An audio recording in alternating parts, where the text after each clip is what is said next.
धन्यवाद। लाओ एक आसन बिछाओ, बैठा दो, आओ बच्चा बैठो, आओ कैसे हो आप? बैठ जाओ, आसन में बैठ जाओ। इनको चुनरी पहनाओ, इनको दुपट्टा लाओ, इनको भी दुपट्टा लाओ। पूज्य गुरुदेव भगवान, अभी भगवान श्रीमन नारायण की प्राण प्रतिष्ठा हो रही है 7 से 10 फरवरी। अच्छा, गौरी गोपाल में। सीताराम। कौन से ठाकुर विराजमान? भगवान श्रीमन नारायण, भगवान श्री सीताराम। अच्छा, कोई ठाकुर जी विराजेंगे।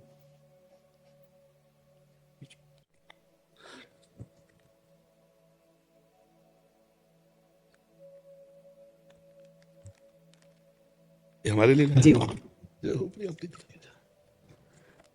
श्री जी को पहले अर्पित कर देना, जाकर के तो बस इतना अपने जीवन में ध्यान रखना कि कभी अर्थ की लोलुपता ना आने पाए, धर्म की प्रधानता रहे और वाणी शास्त्र संयम से रहे और अर्थ चरणों में रहे। मस्तक पर कभी अर्थ न चढ़ने पावे।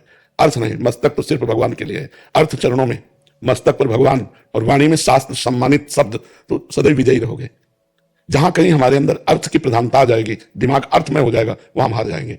संसार में अर्थ ही सब कुछ नहीं होता, एक प्रतिष्ठा भी होती है। तो आप अपने पीछे भी जैसे आए थे तो आपको यही कहा था कि बहुत सावधान, क्योंकि अगर 100 लोग आपको प्रणाम करने वाले हैं तो 5 आपको गिराने वाले भी हैं। उन 5 के सामर्थ्य आप तक ना पहुंच पाए, इसलिए अर्थ प्रधानता मत रखना, सदैव धर्म का आश्रय रखना और वाणी से शास्त्र सम्मत, जो शास्त्र सम्मत नहीं थे, जैसे हमसे कोई पूछा तो कहते थे हमको ज्ञान नहीं, हमने संतों से सुना है, जो शास्त्र से पढ़ा है वो हम आपको बता देते, जो नहीं पढ़ा हमें नहीं ज्ञान, बस भगवत प्राप्ति की चर्चा कीजिए। जैसे कोई प्रश्न करता है तो ऐसे जरूरी नहीं कि हर प्रश्न का उत्तर हम दे दें। निमि जी महाराज नवयोगीश्वरों से प्रश्न करते हैं कर्म के विषय में और कहते हैं यही प्रश्न हमने सनकादि से किया था, उन्होंने उत्तर क्यों नहीं दिया था? तब निमि जी को नवयोगीश्वरों में योगीश्वर बोलते हैं उस समय आपकी बाल्यावस्था थी, आप अनाधिकारी थे, इसलिए सनकादि ने आपको उत्तर नहीं दिया। तो जरूरी नहीं कि अनाधिकारी को उत्तर दिया जाए, अगर अनाधिकारी है तो मौन, हम असमर्थ है आपके प्रश्न के उत्तर। दूसरा प्रश्न कीजिए, कहीं भी निमंत्रण हो, कहीं भी आपको बुलावा हो, पहले देखो कि मुझे यहां जाने से धर्म प्रतिष्ठा इस पे आंच नहीं आएगी। अगर आंच आ रही तो बिल्कुल ना, अगर हमारे धर्म की प्रतिष्ठा हो रही है और हमारे समाज इस बात को प्रशंसा करेगी तो हम जाएंगे, अन्यथा नहीं जाएंगे। ये जीवन में आप कोई सहयोगी नहीं, आपका भगवान के सिवा कोई सहयोगी नहीं। जिसको तुम सहयोगी मानोगे वही तुम्हारी जड़ काटने की चेष्टा करेगा। तुमको अपने पैरों के बल खड़ा होना है, भगवान के बल से। हमारी बात एक एक सूत्र समझ लो, प्रश्न का उत्तर वही दो, अधिकार के अनुसार, जानकारी के अनुसार। वो अधिकारी होना चाहिए, आपको जानकारी होनी चाहिए। आप वहीं जाइए जहां आपकी प्रतिष्ठा, आपके धर्म की प्रतिष्ठा में आंच ना आवे। अर्थ उतना भावना कीजिए जितने से सेवा सामग्री सब सुरक्षित चलती रहे, वो भगवान देते रहते हैं। उसके लिए ऐसे करने की जरूरत नहीं। अगर हमारी सात्विक प्रवृत्ति से यश प्रवृत्ति बढ़ रही तो कोई हानि की बात नहीं, लेकिन यदि वो थोड़ा भी गिर करके बढ़ रहा है यश, तो वो यश सम्माननीय नहीं होता। साधु सभा में यश वही सम्माननीय होता है जो धर्म के अनुसार और गौरव के अनुसार बढ़ता है। तो आप गौरववान बनिए और धर्मनिष्ठ बनिए, जो आपके जीवन को आगे और प्रकाशित करे। कोई सहयोगी नहीं, पहला शब्द याद कर लो। जिसे तुम सहयोगी समझ रहे हो वही तुम्हें नीचा दिखाने की कोशिश करेगा। आपको अगर उन्नतिशील बहुत समय तक टिके रहना है धर्म क्षेत्र में, तो आपको अपने पैरों के बल खड़े होना पड़ेगा। इसके लिए आपको परिपक्व रहना होगा, स्वयं परिपक्व रहना होगा। यश बढ़ने में वर्षों लगते हैं, धूमिल होने में 2 मिनट लगते हैं। 2 मिनट में सब चौपट हो जाता है। इसलिए जो भगवान ने आपको दिया है यश, जो भगवान ने आपको पवित्रता दी, उसका निर्वाह आप कीजिए। संयम से स्वयं रहिए, कहीं भी कभी भी जो भगवान ने अर्धांग में विराजमान कर दिया इसके सिवा कभी दृष्टि नहीं डालनी। नजर नीची करके बात करो, उत्तर दिया, खत्म खेल। कभी किसी से किसी तरह का लगाव ना होने पाए तो कभी जीवन में तुम्हें कोई गिरा नहीं सकता। यही होते हैं कंचन कामिनी, गिराने वाले। कीर्ति तो हरि के द्वारा दी हुई होती है, वो अपने प्रयास से नहीं आती, हरि के प्रयास से आती है। न कामिनी में कभी आकर्षण हो, न कंचन में कभी आकर्षण हो। कंचन तो अपने आप बरसेगा जब हम धर्म में चल रहे हैं। जैसे समुद्र में बिना बुलाए नदियां अपने आप जा रही हैं, ऐसे धर्मात्मा पुरुष के पास समस्त वैभव अपने आप आ जाता है। खूब आनंदित रहो, प्रसन्न रहो और हमारे सनातन धर्म को आगे बढ़ाओ। जब कभी कोई सत्संग करो उसमें नाम की प्रधानता जरूर करो, क्योंकि कलयुग में केवल नाम के द्वारा कल्याण हो सकता है। शास्त्रीय सिद्धांत भी है, कृत्युगे ध्यायते विष्णु तेतायाम जजते मखई द्वापरी परिचर्यायाम कलो तद्धर कीर्तना। हरि कीर्तन के सिवा कुछ नहीं है। ना कोई यज्ञ हो सकती है इस समय। अपवित्र घी आ रहा है, पवित्र धान्य और जौ आदि हो गए, कहां से यज्ञ होगा? त्रिकाल संध्या करने वाले कौन है? कोई बिरला ही कोई होंगे जो त्रिकाल संध्या करे। ध्यान, मन इतना चंचल, ध्यान कैसे लग सकता है? पूजा, इतनी वासनाएं बढ़ी हुई है कि उपासना कैसे बन रही? तो एक ही रह गया है, नाम जप, नाम कीर्तन, गुण कीर्तन, श्रवण, बस इसी के द्वारा भगवत प्राप्ति हो जाएगी। खूब भागवत कथा सुनाओ, खूब भगवान नाम का प्रचार करो, स्वयं नाम जप करो, धर्म से रहो, यही हमारी प्रार्थना। पर जी ऐसे स्थानों में भी जाना पड़ता है जहां एकदम विमुख हैं, जो हाँ, जब हम कथा के लिए जा रहे हैं तो हम भगवान को श्रोता बना करके बोल रहे हैं, लेकिन हम अर्थ की किसी प्रधान स्थिति पे ऐसे लोगों के पास नहीं जाते जहां से उपास हो। बिल्कुल नहीं, बहुत अपने को संभालिए। इससे जो है ना तुम्हारी मर्यादा बढ़ती चली जाएगी और तुम आगे उठते चले जाओ। तुमसे कोई बात पूछे आके उत्तर दे दो, तुमको कहीं जाने की जरूरत नहीं है। उसे अर्थ की व्यवस्था की मत सोचो कि इतनी माताएं, इनकी व्यवस्था भगवान देने वाला है, वो घर बैठे सबका पोषण करता है, सबका पोषण हो रहा है, कभी किसी से ऐसे नहीं। देनहार कोई और है, देते रहे दिन नहीं। बिल्कुल ये थोड़ा सा सुधारो। हम अपने घर की बात कर रहे हैं, ये लोग पवित्र यश कीर्ति में धूल फेंकने वाले लोग हैं। अर्थ को ठोकर मारो, तभी का अर्थ को रखो चरणों में और भगवान को रखो दिमाग में।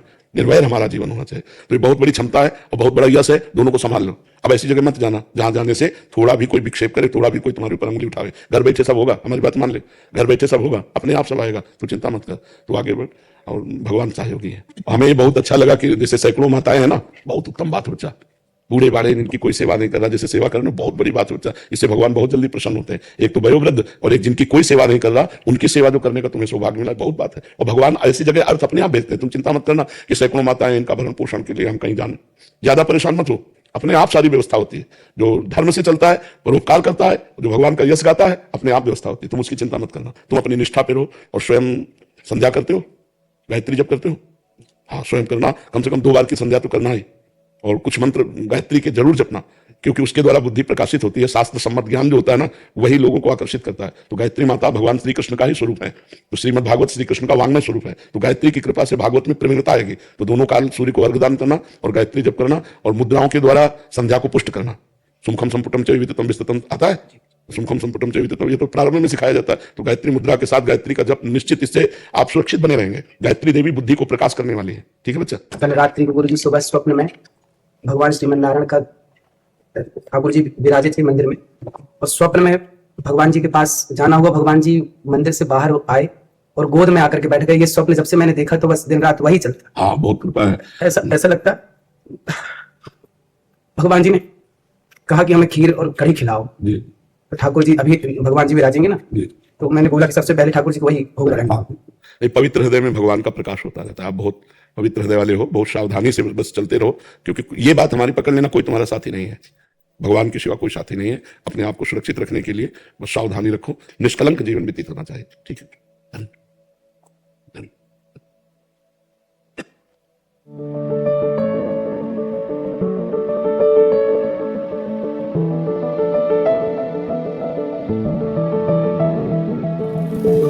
राधे राधे महाराज जी, आपके चरणों में कोटि कोटि प्रणाम। महाराज जी, मेरे को 17 साल से मानसिक रोग है, जिसके कारण मेरी दवाइयां भी चल रही हैं। डॉक्टर के कहने पर मैंने हस्तक्रिया भी शुरू कर दी और तब से ही कर रहा हूं। दवाइयां न लेने पर थोड़ा एग्रेसिव हो जाता हूं, काम करने का भी मन नहीं करता, नहीं आत्मविश्वास रहा है, हर समय खाने का ही मन होता है। वो डॉक्टर है। ब्रह्मचर्य से स्मृति पवित्र होती है, ब्रह्मचर्य से डिप्रेशन दूर होता है, और तुम्हें ब्रह्मचर्य रहित करने के लिए हस्तक्रिया कह दिया, यही तो मूर्खता है। किस डॉक्टर ने कह दिया? ब्रह्मचर्य से जो महानता आती है वो तुम्हें पहले तो मार दिया उसने, ब्रह्मचर्य का नाश करना बता दिया, तो मार तो दिया ही उसने। कहां से औषधि देगा? नींव नष्ट कर रहा है, बिल्डिंग बनाना चाहता है, शरीर की, जीवन की, स्मृति की, सबकी नींव है ब्रह्मचर्य। कई बार करते हो? 3। अब बताओ, मतलब दुर्दशा हो गई। 3 बार किसी स्वस्थ आदमी को अस्त में तुम बता दोगे 2-4 महीने में डिप्रेशन ना आने लगे तो हमें बता देना, तुम डिप्रेशन से दूर हो गए। अरे ब्रह्मचर्य वीर नाश, और उसकी दिमागी स्थिति को पुष्ट करना चाहते हो वीर नाश करके, जबकि वीर से दिमागी स्थिति पुष्ट होती है। खून को मथ करके वीर बनता है। एक मनोवाह नाड़ी है अंदर, संचालित हो जाती है। कहीं वीर नहीं पूरे शरीर में, किसी डॉक्टर से पूछ लेना। जैसे पित्त की थैली, ऐसे कोई वीर की थैली नहीं है। वो रक्त को गर्म करके तत्काल वीर बनाती है। जैसे वात्सल्य से भर करके गाय के खून से दुग्ध बनता है। बछड़ा ना हुआ हो कि दूध निकालो थम से भला में बताओ कि 5 लीटर निकला, उसी रक्त से बनता है दूध। ऐसे ही मनुष्य के शरीर में एक नाड़ी है, मनोवाह नाड़ी। जब हम काम चिंतन करते हैं या हस्त मैथुन आदि के द्वारा अपनी जनेंद्री को गर्म करते हैं, तो मनोवाह नाड़ी संचालित हो जाती है, पूरे खून से निकालती है पूरा सप्तम धातु वीर को। दिन में 3 बार, बताओ गजब कर दिया। अब क्या जीवन रह जाएगा? कोई काम करने का मन नहीं होता, आत्मविश्वास एकदम हिल गया है। आज से पहली बात बंद करो, हस्त मैथुन बंद करो, ठीक है? खुली हवा में सुबह 2-3 किलोमीटर दौड़ो, सात्विक भोजन करो, हरी पत्ती वाला अधिक भोजन करो, और राधा नाम जप करो। और 1 महीना बाद हमारे पास आना, बताना कि तुम, ये तो हम तुमको बताया है, मूल बात है, हमने जो तुमको कहा वो करके देखो। तुम्हें जैसे हम आपको आदेश कर जाओ यमुना स्नान करो जाके, तो अब तुम हमारी ताकत से यमुना स्नान करके आओगे। उसमें हम केवल कही नहीं दिया है, तुम ठीक हो जाओगे। ठीक है? राधा नाम जप करो, आज से अस्त मैथुन मत करना, बिल्कुल। और आप 2-3 किलोमीटर जितना दौड़ सकते हो उस रफ्तार से दौड़ो, और सात्विक भोजन पाओ। सात्विक भोजन मतलब कोई मांस मदिरा ये सब चीज नहीं होनी चाहिए, हरी सब्जियां हैं, दाल है, रोटी है, पाओ, और सत्संग सुनो और राधा नाम जप करो। 1 महीने में हमें बताना कि तुम ठीक हो रहे हो कि नहीं, तुम्हें कैसा लग रहा है। 1 महीने अस्त मैथुन मत करना आज के बाद, ठीक है? महाराज जी, जो आपने नियम बताया ना, मैंने ये 1 साल से किए थे। उससे पहले ऐसे डिप्रेशन डर बना रहता था। अब महाराज जी आपकी कृपा से ना अंदर में आग चल रही है। हाँ बिल्कुल, कोई डर नहीं है, बिल्कुल बिल्कुल आपकी कृपा से नाम सब होता है, जिंदगी मौज में काचे कट रहे हैं। बिल्कुल बिल्कुल, नहीं अच्छे हो जाओगे तुम, मस्त हो जाओगे तुम। बहुत प्रमोट कर रहे हैं इस चीज को, मैं ही बताते रहा हूं, मेरा सवाल नहीं था, लेकिन डॉक्टर बहुत बड़ी तर्क दे रहे हैं, ऐसी तर्क दे रहे हैं, उनकी तर्क सुन के लगता है कि बड़े तर्क बात कर रहे हैं। महाराज जी, बड़े विद्वान डॉक्टर कहते हैं कि इससे टेंशन दूर होती है। तुम्हारी दूर हुई। नए नए लड़कों को बर्बाद कर रहे हैं, छोटे छोटे बच्चों को बर्बाद कर रहे हैं। हम किसी को भी ये बात कह रहे हैं कि अगर आपको डॉक्टर की बात माननी है तो 2 महीने आप कीजिए और रिजल्ट लिखिए, और 1 महीने ब्रह्मचर्य से रहिए, उसका रिजल्ट लिखिए। आपको खुद पता चल जाएगा कि बात किसकी सत्य है। यहाँ सैकड़ों बच्चे ऐसे आए जो की स्थिति में पहुंच चुके हैं हस्तमैथुन के द्वारा। जी कभी आपका वीडियो जब ब्रह्मचर्य के ऊपर डालते हैं तो मतलब हजारों की संख्या में ऐसे कमेंट्स आते हैं कि हम तो मतलब बर्बाद हो गए हस्त क्रिया करने पे, और ऐसे भी आते हैं जिन्होंने छोड़ दिया कि उनका जीवन में कैसे परिवर्तन। कितनी गंदी बात के लिए डॉक्टर उत्साहित करते हैं, कितनी गंदी बात के लिए। प्रभु ऐसे ही महाराज जैसे यहाँ सवाल पूछा गया, ऐसे ही वहाँ सवाल पूछा उससे, तो उसने कहा कि ये तो सही है, करना चाहिए। अब कलयुग बढ़ेगा कैसे, लोग नष्ट कैसे होंगे, इसी से नष्ट होंगे। जब बड़े स्तर से ये बातें प्रचार प्रसार की जाएंगी तो यही होंगे। अब ये कोई फिल्म थी, लड़के ने बताया कि फिल्म से उत्साह बना हस्तमैथुन करने का। जब हस्त क्रिया से हम घर्षण करते हैं तो मूत्रेंद्रिय की जो नस नाड़ियां होती हैं वो इस कोट की हो जाती हैं कि कुछ दिन के बाद फिर वो संतान उत्पन्न करने की क्षमता ही नष्ट हो जाती है। जरा सा चिंतन हुआ वीरपात हो गया, जरा सा छुए वो वीरपात हो गया। जो गृहस्थी धर्म वो उसकी योग्यता ही खो देता है। और चिड़चिड़ा स्वभाव हो जाना, कमर में दर्द होना, घुटनों में दर्द होना, किसी बात को सोचकर ही भार लगना, किसी बात पर घुस नहीं पाना, ये बहुत सी कमियां आ जाती है। और कैसे डॉक्टर यार की ऐसी बातें करते हैं। महाराज जी एक तर्क है कि नोबेल पुरस्कार यहूदियों के पास है, आप भारतीयों के पास नहीं। यार आध्यात्मिक पुरस्कार क्या यहां से मिलेगा? क्या आध्यात्मिक पुरस्कार भगवान से मिलता है? आध्यात्मिक पुरस्कार क्या आप आध्यात्मिक पुरस्कार के विषय में जानते हैं क्या? नहीं जानते ना। तो यही भारत रत्न और यही जो नोबेल पुरस्कार है तो लौकिक है ना। तो अगर अध्यात्म में बल ना हो तो बड़े बड़े पुरस्कार वाले अंत में घुटने टेकते हैं आकर के, अध्यात्म के घुटने टेकते हैं। देखो शराब पीना व्यभिचार करना इसमें मन लगेगा, लेकिन शराब ना पीना व्यभिचार ना करना इसमें मन नहीं लगेगा। अच्छा, इसमें जो उन्नति होगी वो आध्यात्मिक होगी, उसमें जो उन्नति लौकिक है। लौकिक उन्नतियों में बहुत पुरस्कार मिल रहे हैं, लेकिन आध्यात्मिक उन्नति जो भगवान की प्राप्ति का है, जो संयम का है, जो जितेंद्रियता का, उसे संसार कौन जानता है भाई? अच्छा, आप आज आए हो हमारे पास किस बात के लिए आए हो? अध्यात्म के आकर्षण से ही तो आए हो। हमारा पुरस्कार ये होगा कि आप सही हो जाओ, आप सही हो जाओ, आप सही हो जाओ। आध्यात्मिक से अब जैसे बच्चा कह रहा है, इसका अनुभव है कि जब मैं गलत आचरण करता था तब मैं अशांत और भयभीत था, आज मैं आपके अनुसार चल रहा हूं, मैं बिल्कुल कह रहा है निर्भय हूं। तो ये बात अब निडरता का, उसकी आध्यात्मिकता का, अब इस बात को तो संसार नहीं जानता है ना। जितेंद्रियता का, जिसके निकालने में इतना सुख है उसको रोकने में कितना सुख होगा, इस बात को कैसे कोई समझे? महाराज जी नाम बल से हुआ है, सच बता रहे हैं। आपने बोला ना तरह तो अपने पास की कुछ नहीं थी, अगर ना तरह रखते रहे ना अपने पता नहीं क्या होता है। सारी गलत चीज छूटी महाराज। बिल्कुल बिल्कुल छूट जाएंगे, बिल्कुल छूट, और आप ठीक हो जाओगे। यही बात आप कहोगे जो ये बोला, बस आप बिल्कुल चलना हमारे कहने के अनुसार। तो ये जो बाहर के पुरस्कार है इनको मत देखो भाई, आप देख लेना, हमारी बात मान लेना। 1 महीना में आपका परिवर्तन ना हो तो हमें बताना कि तुम ठीक है, पर जैसा हम कहें वैसा करना। तुम उचित दवाइयां लेते रहो, हस्तमैथुन मत करना, और ये खाओ पी के दौड़ फिर धीरे धीरे दवाइयां फिर छोड़ देना। 1 महीने में अगर लाभ मिले आपको तो हमें बताना। और बड़ी हिम्मत है महाराज जी।